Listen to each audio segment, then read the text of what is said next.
মোদীৰ বাবে ভাৰতক সমৰ্থন ব্ৰিটেইনত উপস্থিত হৈছে প্ৰধানমন্ত্ৰী নৰেন্দ্ৰ মোদী। ভাৰত আৰু ব্ৰিটেইনৰ মাজত হ'বলৈ গৈ আছে মুক্ত বাণিজ্যৰ এক ঐতিহাসিক চুক্তি। ব্ৰিটেইনৰ সৈতে ভাৰতৰ এক নতুন আৰম্ভণি হ'বলৈ গৈ আছে।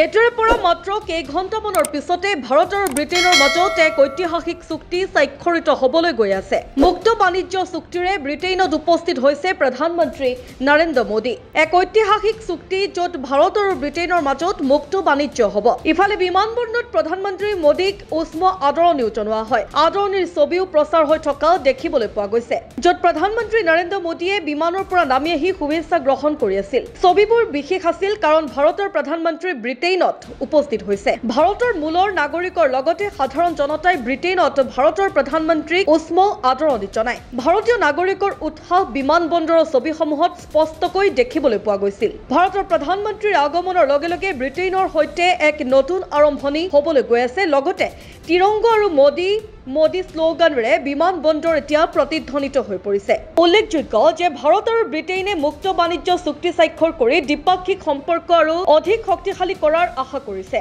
মন কৰিবলগীয়া যে এই ভ্ৰমণ এনে এটা সময়ত সংঘটিত হৈছে যেতিয়া শেহতীয়াকৈ ভাৰতীয় তেল কোম্পানী এটাক ইউৰোপীয় সংঘই অনুমোদন জনাইছিল। এতিয়া প্ৰধানমন্ত্ৰী নৰেন্দ্ৰ মোদী দুদিনীয়া আনুষ্ঠানিক ভ্ৰমণলৈ আহিব।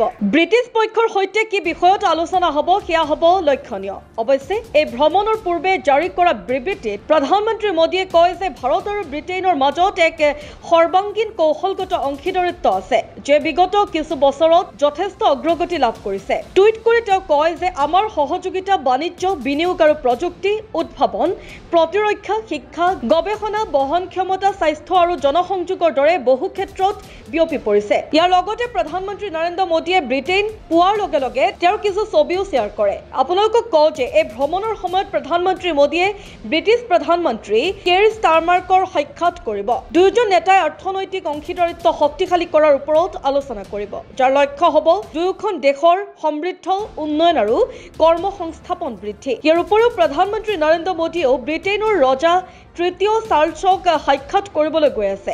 2014 চনত কাৰ্যভাৰ গ্ৰহণ কৰাৰ পিছত এয়া মোদীৰ চতুৰ্থবাৰৰ বাবে ব্ৰিটেইন ভ্ৰমণ। কিন্তু এবাৰ মুক্ত বাণিজ্য চুক্তি সন্দৰ্ভত ভাৰতৰ মুক্ত বাণিজ্য চুক্তি নিজৰ বাবে এক মাইলৰ খুঁটি হ'ব আৰু ইয়াৰ আৰম্ভণি ব্ৰিটেইনৰ পৰাই হৈছে।